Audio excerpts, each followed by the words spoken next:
My name is Olivia Bennett.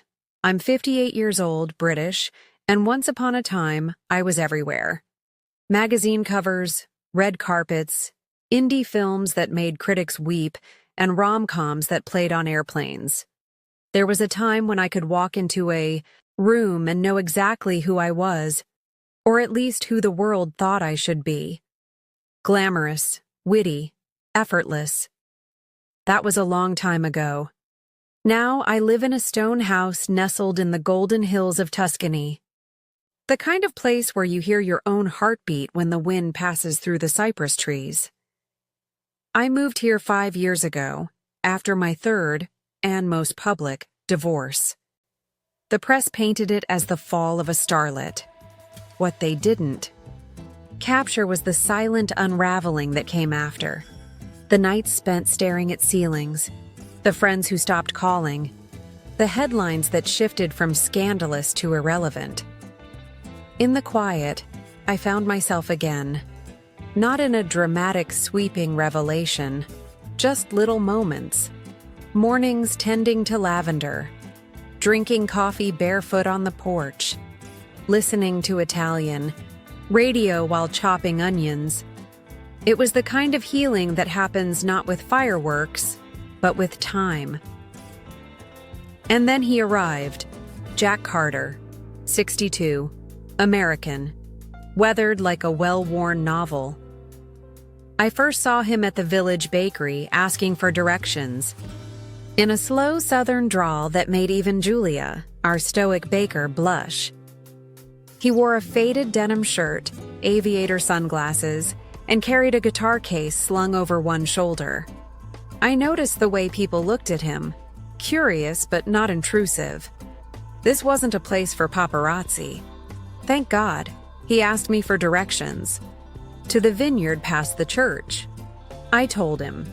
He thanked me, smiled, and said, "Your accent's got sunshine in it." I laughed. First time in a while. Later that week, I heard music drifting from the patio of Julia's cafe. Rich, gravelly, haunting. I walked past the open archway, and there he was, Jack, sitting on a stool, guitar in hand, eyes half closed, like he was remembering something he hadn't told anyone in years. The song was, "She's Not Cryin' Anymore." His voice cracked on the last line. Something in me cracked too. I didn't stay to clap. I walked back home, my chest tight, my thoughts louder than the gravel under my shoes. The next morning, I found a note tucked under my garden gate. Didn't mean to stir anything. If you ever want to talk music, or not talk at all, I'll be at the vineyard. Jay. I didn't go right away, but something about his voice lingered, like the scent of rain on old stone. 3 days later, I found myself wandering to the vineyard. Not for him, I told myself. For the view, for the wine, for something to fill the space that had started to grow again inside me. He was there, sitting under a pergola draped in wisteria, strumming something soft. He looked up. No surprise on his face, just that same easy smile. "You made it." He said. I did. Wine or silence? Both. We talked about music, about the way fame warps reality, about running away and calling it starting over. He told me he used to be someone in Nashville, big for a while, married once, lost a child, lost himself after. "I came here to remember who I am without the noise," he said. I nodded. I understood. That night, I lay in bed with the windows open, listening to the night sing. I thought of Jack's hands on the strings, the tremble in his voice, the sadness in his smile. I hadn't planned on someone like him, but the truth is, I hadn't planned on starting over at all. Yet here I was, and maybe, just maybe, the stillness before the song wasn't the end of the music. Maybe it was the beginning. From that afternoon at the vineyard, something shifted. Not just between Jack and me, but inside me, like an old radio being tuned slowly back to a forgotten station. There was no grand confession or sweeping gesture, just presence. A kind of steady attention I hadn't felt in years. Jack and I started meeting often. Sometimes we spoke for hours, other times not at all. There was a comfort in his company, in the way silence didn't feel empty, but full, as if we were each bringing pieces of ourselves that didn't need translation. He played most evenings under the pergola at the vineyard, and I found myself drawn there like the tide to the moon. Other locals began to gather too, sipping wine, letting his music wrap around them like a blanket. But he always looked at me during his last song, like I was the one note he was always chasing. One night, after the crowd had gone and the stars were bright and unapologetic above us, he said, "You don't talk about your old life much." I stared into my glass. "What's the point? The press already did the talking. I'd like to hear it from you." I hesitated, then told him about the films, the fame, the marriages that fell apart under the weight of spotlight and expectations, about how I lost myself somewhere between the limelight and the loneliness. He listened, not to respond, but to understand. Then he said, "You're more whole now than most people I know with half your history." I wanted to kiss him, but I didn't. Not yet. Instead, I invited him to dinner. That evening, I cooked slow. Rosemary chicken, roasted vegetables, fresh bread from Julia's. I lit candles, not for romance, but for warmth. He arrived carrying a bottle of red and a small speaker. Thought maybe we'd trade music after dinner. We did. He played an old blues song that made my spine tingle. I played a 90s ballad that made him laugh. And somewhere between dessert and the second glass of wine, he stood, reached out his hand and said, "Dance with me." There was no music playing. I said yes anyway. Under the dim kitchen light, we swayed, slow, uncertain at first, then closer, his hand warm on my back, his breath soft near my ear. "You know," he said, "this is the first time I've felt like myself in years." I didn't answer. I just held him tighter. From that night on, something was different. We weren't just Olivia and Jack. We were a question waiting for an answer. We started sharing more. Favorite poems, old regrets, dreams we thought were too late to chase. He told me he used to write songs he never performed. I asked him why. Some things feel too close, he said. Like if I sang them, they'd stop being mine. I understood that too well. One day I found a notebook on my porch. Inside were lyrics, pages and pages of them. At the top of the first page, he'd written, "If you read these, it means I'm ready." He didn't knock, didn't ask if I'd found them, just waited. So that night, I brought the notebook to the vineyard. "I think the world's waited long enough," I said. He took it with both hands. His eyes were glassy. "Would you sing one with me?" I hadn't sung in public since a charity gala in 2004. But I nodded. The next evening, the crowd was small. Locals, a few tourists. Jack played his set, then paused. "I've got something new," he said. "Something old, too. And someone to help me." He looked at me. I stepped forward. My knees trembled, but my voice didn't. We sang. It wasn't perfect. But it was real. Raw. And when we finished, the silence that followed felt louder than any applause. Jack took my hand. "You brought me back," he whispered. I wanted to say the same. But some things don't need to be said. They're felt. In a glance, a chord, a note held just long enough to let you believe in beginnings again.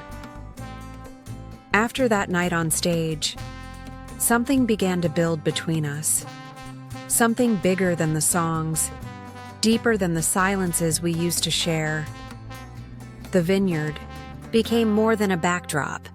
It became our rhythm, the slow dance of possibility, of healing.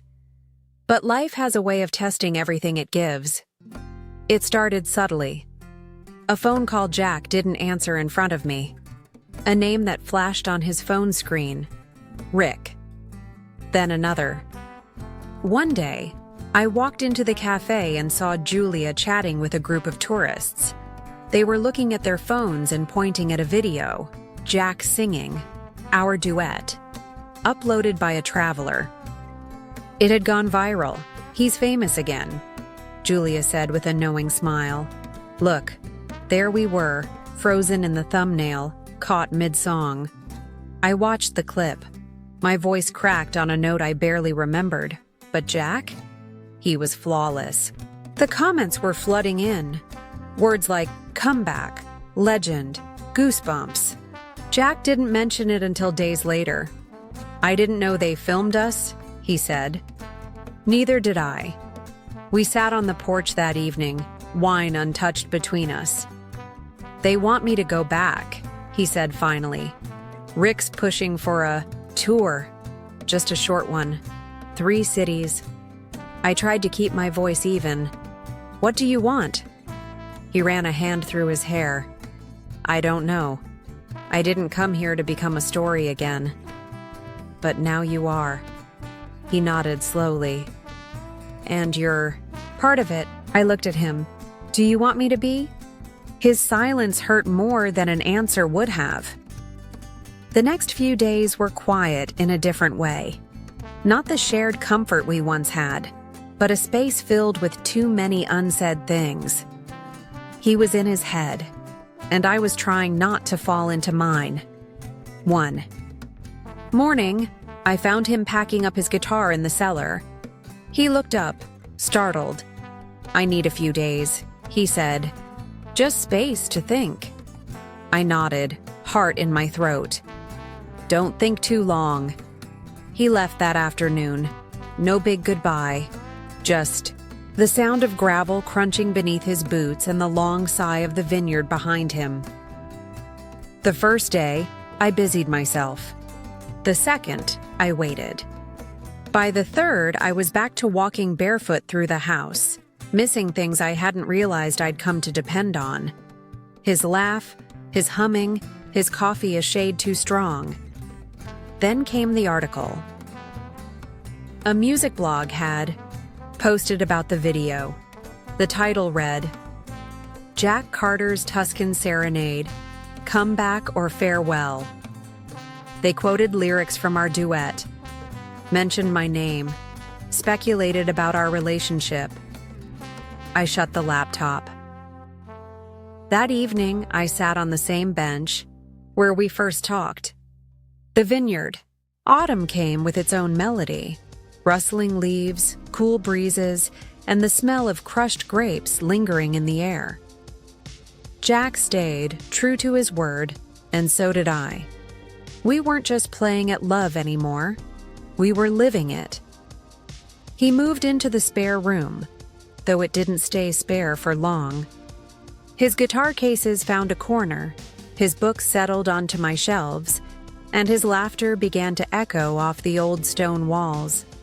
We fell into a rhythm, coffee at dawn, music in the late morning, writing in the afternoons, and long walks under the amber canopy of trees that flanked the village. I haven't written this much in years, he confessed one day, flipping through his now-filled lyric book. Something about this place, about you, wakes it up. I was writing too. Essays, reflections, poetry that no longer tried to be clever but just tried to be true. Jack read every word. I read every lyric. It was like we were building a song together, line by line, heart by heart. Then came the idea, or rather the question. Jack asked it casually over dinner. What if we recorded an album? Just the two of us. Here, not for fame, for us. I looked at him. He was serious. I'm not a singer. You are. And more than that, you're honest. People don't need perfect. They need real. The next week, we converted the old wine cellar into a makeshift studio. Jack borrowed equipment from a friend in Florence. We set up mics, blankets for soundproofing, and a keyboard with 2 sticky keys. It was a mess. It was perfect. We recorded late into the nights. Some songs were old, reworked with new meaning. Others were ours, born from scribbles on napkins and confessions at twilight. We laughed through takes, cried through verses, and held hands after each playback. We called the album The Sound of Staying. When it was finished, we didn't rush to release it. Instead, we invited our friends, Julia, the vineyard owners, a few neighbors, for a listening night under the stars. We poured wine, lit candles, and let the music speak for us. The reaction was quiet, moved, raw. I didn't know music could do that. Someone whispered.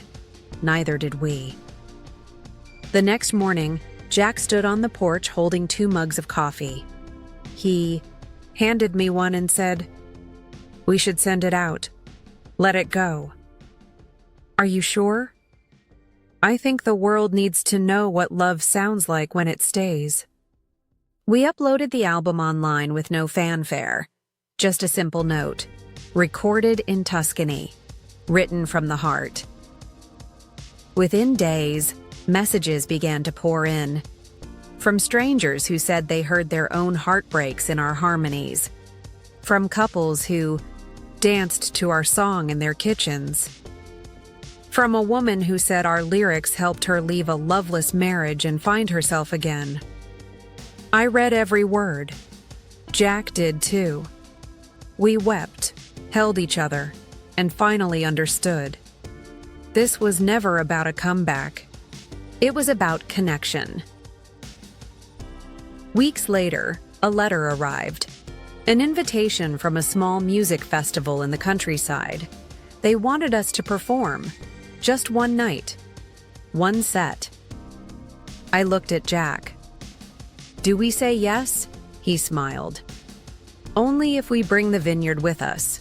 We did. In spirit. In soul. We performed under fairy lights, barefoot side by side. Jack on guitar, me on vocals. The crowd didn't know our history, but they felt it in every note. And when the last song ended, a soft, aching version of She's Not Cryin' Anymore. The silence that followed was sacred. Jack leaned in, kissed my temple, and whispered, "I never thought staying could feel like this." I held his hand tighter. Neither did I. Winter settled softly over Tuscany, dressing the vineyard in fog and frost. But inside our home, warmth bloomed like a second spring. The old stone walls held laughter now, and something more permanent. Jack proposed on the winter solstice. It wasn't grand. No ring box, no down-on-one-knee spectacle. Just a quiet moment by the fire, 2 mugs of mulled wine, and a single line. "I want to write the rest of my songs with you." I said yes without hesitation, not because I needed to be a wife again, but because I knew I already was his partner in every way that mattered. We married in April. The ceremony took place under a pergola in the vineyard, now blooming with new leaves and soft lilac wisteria. Julia made the cake. Jack wore his father's watch. I wore a vintage silk dress I found in Florence. Something old, something brave. Our vows were not traditional. Jack quoted lyrics he had never released. I read a piece I'd written morning after our first duet. We cried, Our guests cried, and when the sun dipped behind the cypress trees, he pulled me into our first dance, not to a recorded song, but to the sound of him humming against my ear. "I can't believe this is real," I whispered. "It's the most real thing I've ever had," he said. In the weeks that followed, we settled into married life like a melody slipping into a chorus. We played local shows, held songwriting workshops at the vineyard, traveled once, just once, to a quiet beach in Portugal, where we didn't write or sing, only listened to the waves and each other. The album continued to find its way into the world. Not viral, not explosive, but steady, like us.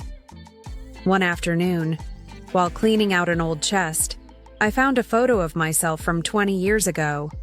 Red carpet smile, makeup flawless, eyes dim. Jack peeked over my shoulder. "She looks like someone waiting for a life that hadn't arrived yet," he said. "And now?" He turned me gently to face him. "Now she's living it." The seasons turned again. One crisp September evening, as we watched the sun melt into the vines, Jack picked up his guitar and played a new song. "Unfinished," he said. "Still missing a verse." I asked what it was called. "Forever in a Song." That night, I wrote the final verse. Not with rhyme or clever phrasing, but with truth. When silence falls and chords grow dim, you'll find me there, still singing him. We added it to the set list for our next vineyard concert. It was the final song of the evening.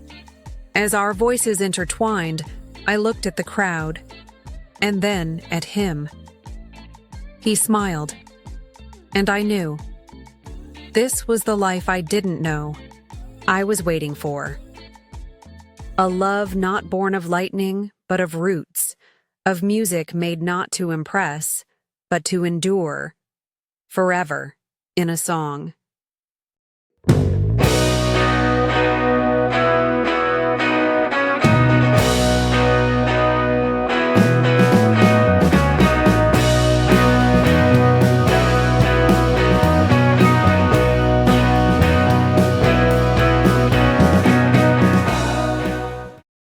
The end.